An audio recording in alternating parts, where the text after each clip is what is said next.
Assalamualaikum warahmatullahi wabarakatuh. Perkenalkan, saya Husana Rahma. Saya merupakan salah satu dosen S1 Keperawatan di Fakultas Ilmu Kesehatan Universitas Bakti Husada Indonesia dan mengampu mata kuliah Komunikasi Keperawatan. Mata kuliah ini sesuai dengan keilmuan saya di bidang keperawatan pada mahasiswa semester 3. Bobot SKS-nya yaitu 3 SKS, 2 SKS teori, dan 1 SKS praktik. Adapun capaian pembelajaran pada mata kuliah ini yaitu adalah mahasiswa mampu menunjukkan sikap tanggung jawab atas pekerjaan di bidang keahliannya secara mandiri. Kemudian mampu melaksanakan praktek keperawatan dengan prinsip etis dan peka budaya sesuai dengan Kode Etik Keperawatan Indonesia. Kemudian mampu menguasai nilai-nilai kemanusiaan. Kemudian mampu menguasai teknik dan prinsip dan prosedur pelaksanaan komunikasi terapeutik. Kemudian mahasiswa mampu menguasai konsep teoritis helping relationship. Untuk capaian pembelajaran mata kuliah ini adalah menerapkan konsep komunikasi keperawatan. Yang kedua adalah melakukan stimulasi komunikasi keperawatan dan menumbuhkan self-awareness dalam hubungan interpersonal. Mengintegrasikan penggunaan diri secara efektif dalam komunikasi terapeutik. Kemudian mengaplikasikan teknik-teknik komunikasi terapeutik secara tepat sesuai dengan situasi dan kondisi klien. Mendemonstrasikan komunikasi terapeutik pada kondisi khusus dan berbagai rentang usia. Adapun materi pada pembelajaran hari ini adalah yang pertama adalah konsep komunikasi terapeutik dan helping relationship dalam konteks hubungan terapeutik perawat klien dan melakukan stimulasi penerapan dalam bentuk memecahkan masalah yang sedang dihadapi klien.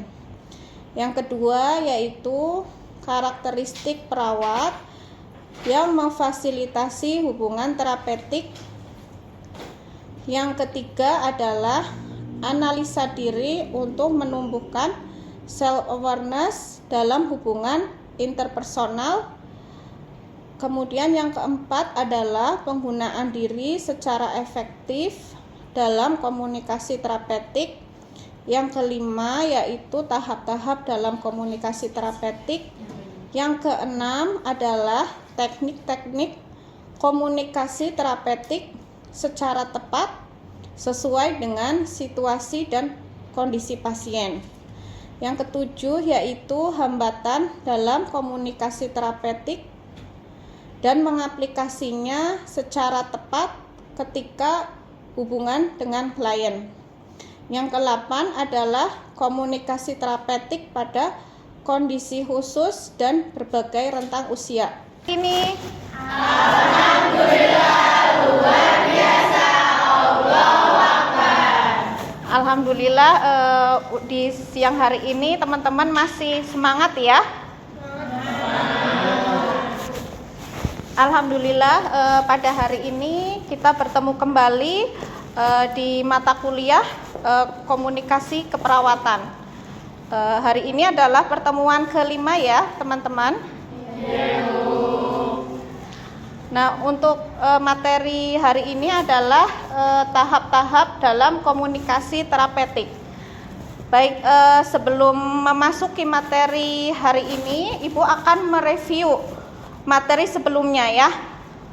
Baik, apakah ada yang masih ingat materi kemarin tentang apa? Ya, materi kemarin adalah penggunaan diri secara efektif ya. Baik, yang pertama coba ada yang masih ingat tentang bagaimana sikap dalam berkomunikasi? Ya, silahkan acungkan tangan.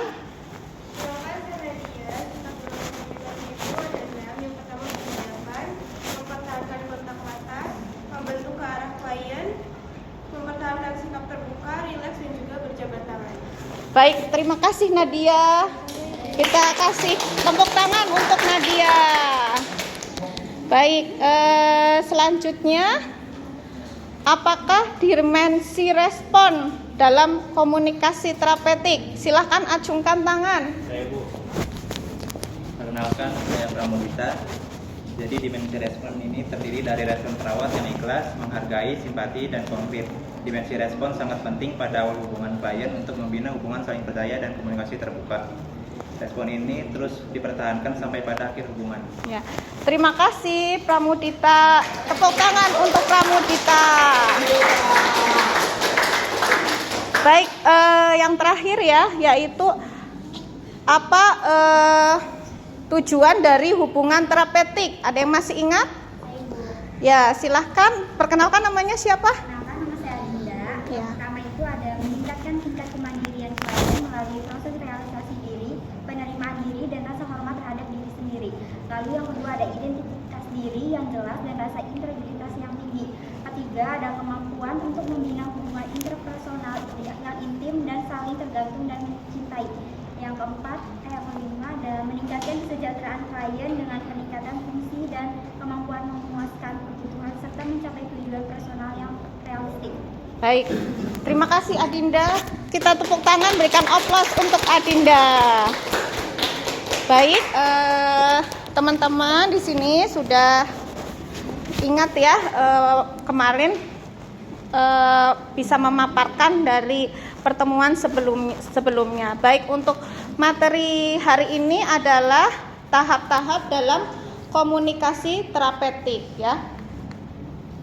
Nah, untuk tujuan dari materi ini adalah mampu menjelaskan tahapan dalam komunikasi terapeutik dan mendemonstrasikan tahap komunikasi terapeutik.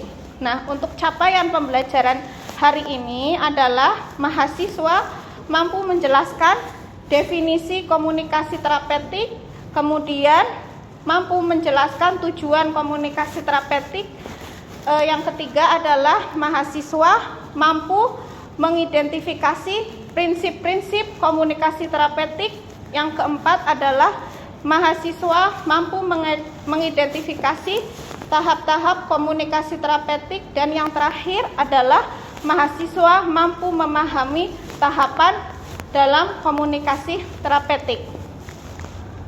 Ya, untuk pengertian dari komunikasi terapeutik ya. Di sini komunikasi terapeutik adalah bagian penting ya dari keperawatan. Nah, komunikasi terapeutik ini bertujuan untuk kesembuhan pada pasien ya, baik penyembuhan secara fisik maupun secara mental ya. Perawat juga tidak hanya memberikan informasi, tetapi juga menjadi pendengar yang aktif ya, pendengar yang aktif, kemudian dan empatik dalam membantu pasien dan memahami pikiran perasaan pada pasien. Selain itu juga dengan komunikasi terapeutik dapat membantu pasien dalam yang mengalami kecemasan maupun ketakutan saat dia dalam pengobatan medis ya. Maka dari itu komunikasi terapeutik itu sangat penting ya untuk pembelajaran ya, dan tahapan ini juga kalian teman-teman harus mengetahuinya. Nah, tujuan dari komunikasi terapeutik adalah membangun hubungan saling percaya antara perawat dan pasien. Kemudian meningkatkan pemahaman pasien tentang kondisi kesehatan mental maupun fisik ya. Kemudian tujuan selanjutnya yaitu adalah membantu pasien mengeksplorasi perasaan dan pikiran yang mungkin sulit untuk diungkapkan. Nah, definisi hubungan terapeutik ya. Ini teman-teman, tindakan awal keperawatan. Ada yang masih ingat tindakan awal keperawatan apa saja? Ya, pengkajian ya. Jadi tindakan awal keperawatan, teman-teman, dari pengkajian, kemudian setelah itu apa? Merumuskan diagnosa keperawatan. Kemudian intervensi. Selain intervensi ada ya evaluasi, implementasi, evaluasi ya. Selanjutnya respon reaksi pasien. Nah, respon reaksi pasien di sini adalah respon pasien saat menderita penyakitnya. Respon seperti apa pasien tersebut ya. Jadi bagaimana kita sebagai perawat menerima respon pada pasien. Selanjutnya perawat dan pasien mempelajari kebutuhan dan tujuannya. Jadi kita sebagai perawat harus tahu apa yang dibutuhkan sama pasien, kebutuhannya apa. Misalkan pasien membutuhkan kebutuhan dasar, misalnya nutrisi ataupun cairan, seperti itu kita harus mengetahuinya. Kemudian ada hubungan timbal balik. Nah, hubungan timbal balik itu antara perawat dan pasien sama-sama memiliki interaksi yang bermanfaat, saling membutuhkan, seperti itu.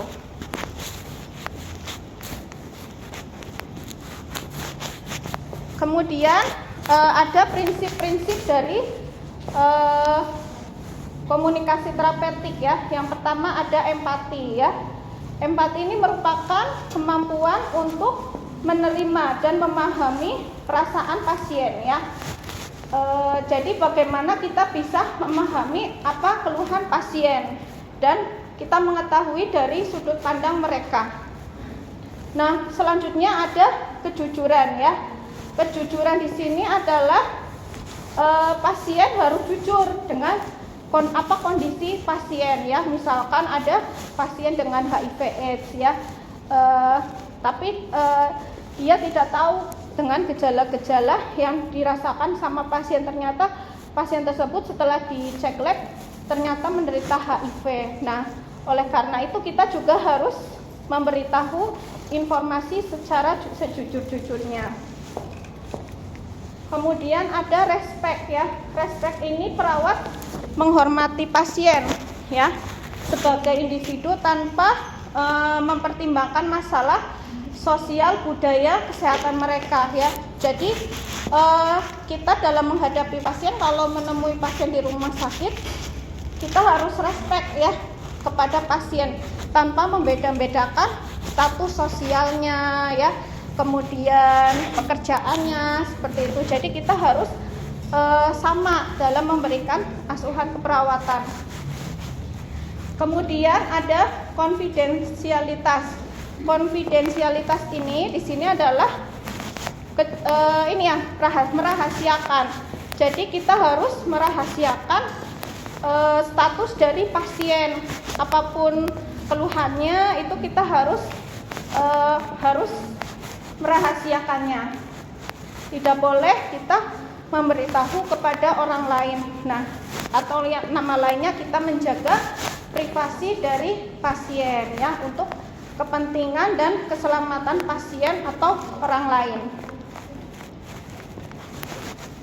Nah, selanjutnya adalah klarifikasi dan validasi ya. Klarifikasi dan validasi ini adalah kita harus memvalidasi ya perasaan pasien untuk menghindari adanya salah pengertian ya. Kemudian ada batasan ya. Jadi dalam hubungan terapeutik harus ada batasannya. Misalkan pacar kalian ya, pacar kalian dinas di ruang apa, kalian dirawat. Jadi tetap di situ hubungannya antara pasien dan perawat ya.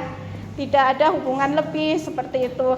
Kalau hubungan lebihnya ya di luar ya, di luar pelayanan kesehatan. Kemudian komunikasi verbal dan nonverbal ya.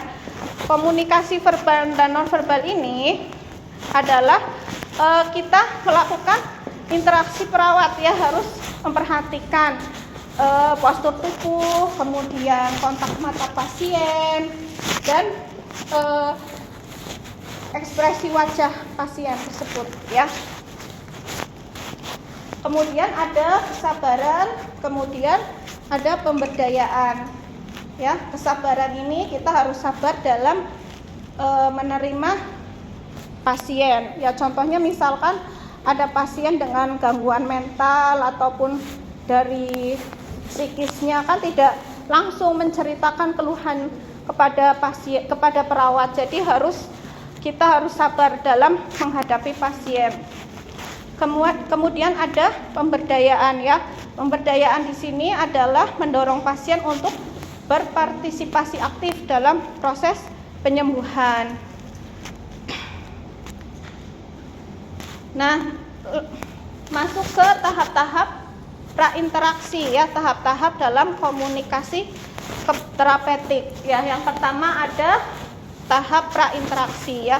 Tahap prainteraksi ini adalah tahap paling awal ya, fase awal dalam komunikasi terapeutik, di mana perawat itu mempersiapkan diri sebelum bertemu pasien, baik secara emosional maupun intelektual ya.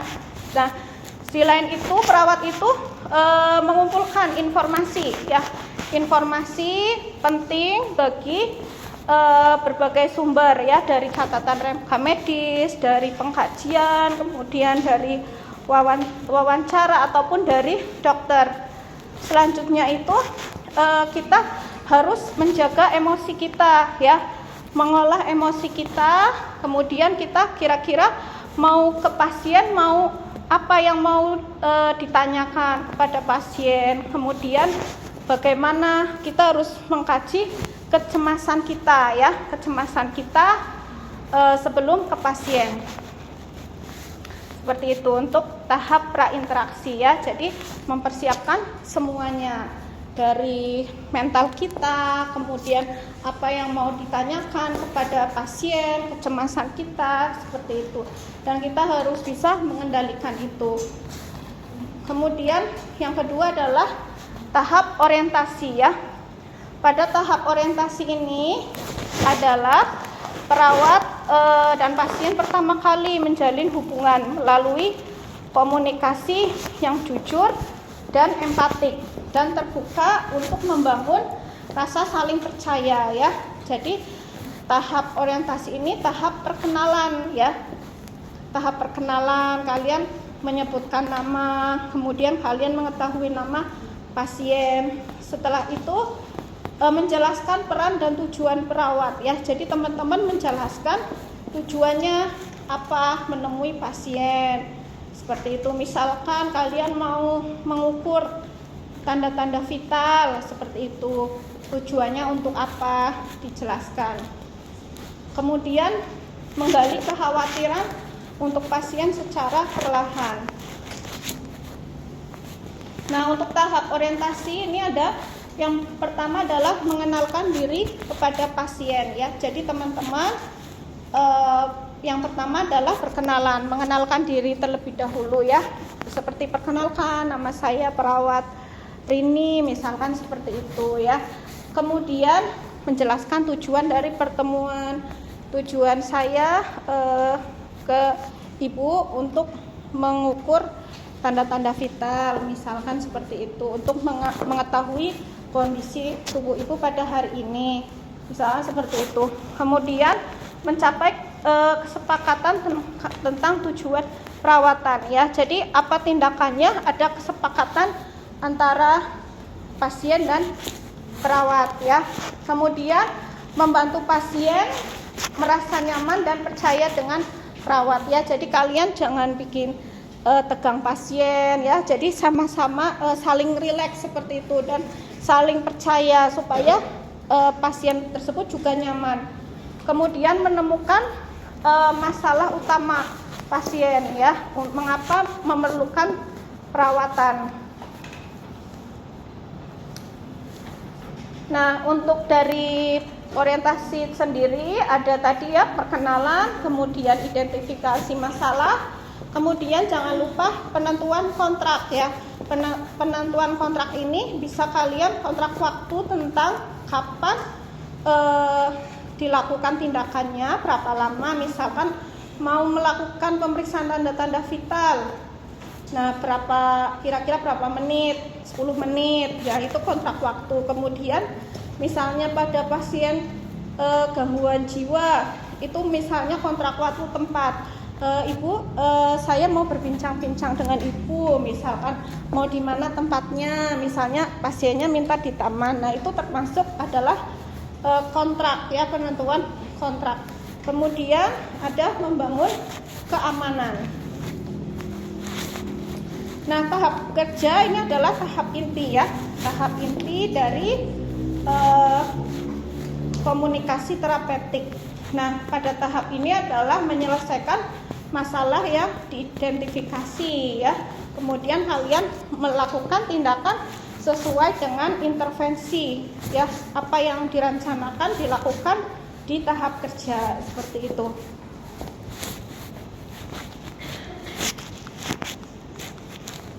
Nah, selanjutnya adalah tahap akhir, ya, tahap terminasi, ya. Tahap terminasi ini adalah fase akhir, ya, pada hubungan terapeutik, di mana perawat dan pasien itu saling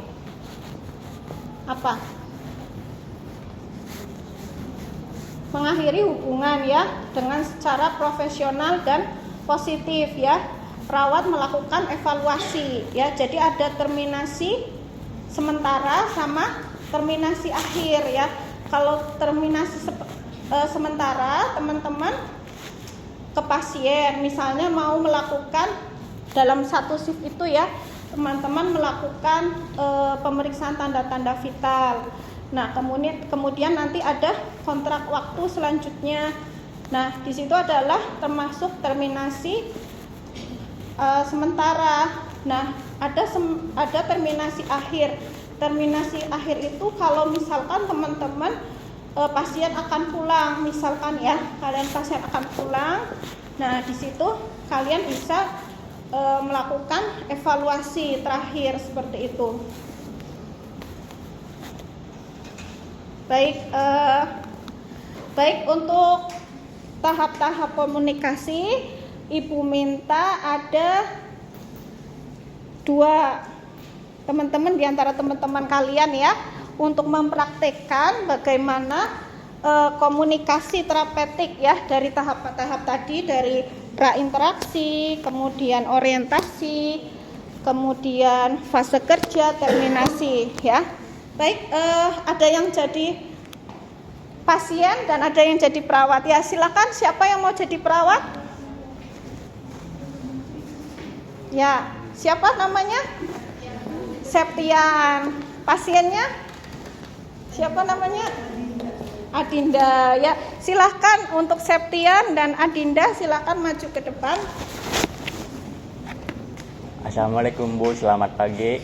Waalaikumsalam. Perkenalkan, saya perawat Septiana. Saya di sini yang bertugas dari jam 7 sampai jam 2 siang. Sebelumnya, apakah benar dengan Ibu Dinda? Iya, benar. Baik, kalau benar, tujuan saya di sini adalah untuk melakukan tindakan pemasangan infus yang bertujuan untuk memenuhi kebutuhan cairan Ibu. Waktunya cuma 10 sampai 15 menit. Apakah Ibu bersedia? Iya, bersedia. Baik, kalau Ibu bersedia, saya akan menyiapkan alatnya dulu, ya Bu. Iya. Udah, Bu. Terus gimana, Bu? Gimana? Gimana, Bu? Gimana sih? Baik, Bu, tindakan saya sudah selesai, ya, Bu. Gimana perasaan Ibu setelah dilakukan tindakan? Baik, kalau begitu saya permisi, ya, Bu. Iya, terima kasih. Ya, untuk Septian dan Adinda.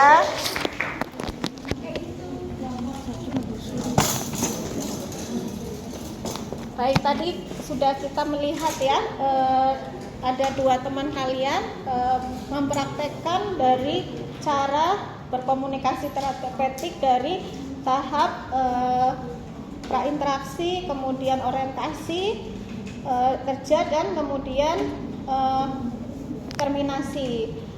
Baik, untuk materi hari ini saya akan memberikan evaluasi dulu ya. Sebelum ke kesimpulan, saya akan mengevaluasi teman-teman semuanya ya. Baik, untuk pertanyaan pertama. Untuk pertanyaan pertama yaitu adalah apa tahap-tahap dari komunikasi terapeutik? Ayo, siapa yang masih ingat? Ya, silakan Neng, siapa namanya? Ya, silakan Neng. Ada tahapan prainteraksi, fase awal dalam komunikasi terapeutik di mana perawat mempersiapkan diri sebelum bertemu pasien baik secara emosional maupun intelektual. Terus perawat mengumpulkan informasi penting dari berbagai sumber seperti catatan medis,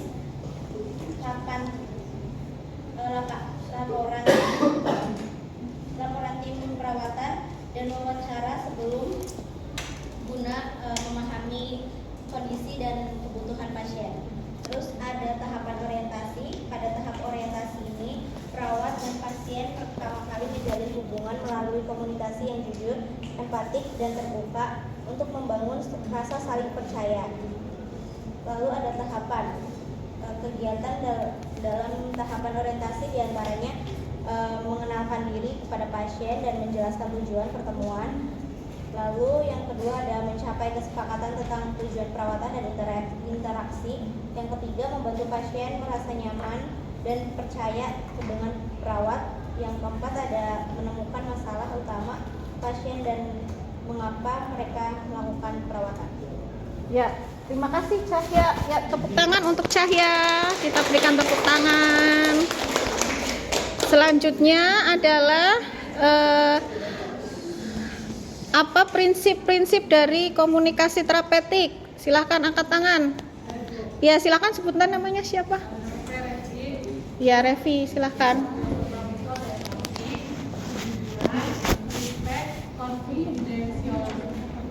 Konfidensialitas, klarifikasi dan validasi, batasan, komunikasi verbal dan non verbal, kemudian ada kesabaran, toleransi, dan Udah ya. Baik, terima kasih Revi. Kita berikan aplaus untuk Revi. Baik, teman-teman sudah paham ya tentang tahap-tahap dalam komunikasi terapeutik. Sudah jelas semuanya ya? Baik, yang terakhir adalah kesimpulan. Coba Neng, silakan dibaca kesimpulannya. Neng siapa namanya? Fitri. Ya, silakan Neng Fitri. Perawat dapat membangun hubungan yang efektif dan mendukung penyembuhan pasien dengan menerapkan prinsip-prinsip komunikasi terapeutik untuk menciptakan lingkungan yang aman, nyaman, dan penuh empati di mana pasien merasa didengar, dipahami, dan dihargai. Yang kedua, mengatasi tantangan dalam tahap prainteraksi penting untuk memastikan bahwa perawat siap untuk membangun hubungan terapeutik yang efektif dan mendukung pasien dengan cara yang efektif. Persiapan yang baik, refleksi diri, dan pemahaman terhadap batasan profesional dapat membantu perawat mengatasi tantangan ini dan memulai interaksi terapeutik dengan lebih percaya diri dan efektif. Dan yang terakhir, tahap orientasi adalah fase penting di mana hubungan terapeutik mulai dibangun dan fondasi untuk perawatan yang efektif diletakkan. Mengatasi tantangan dalam tahap ini memerlukan keterampilan komunikasi yang baik, kesabaran, dan empati.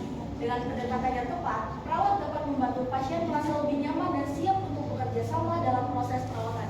Ya. Terima kasih, kita berikan aplaus ya.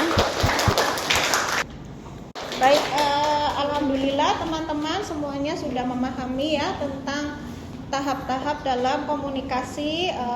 Saya ucapkan terima kasih mungkin untuk pertemuan hari ini ya.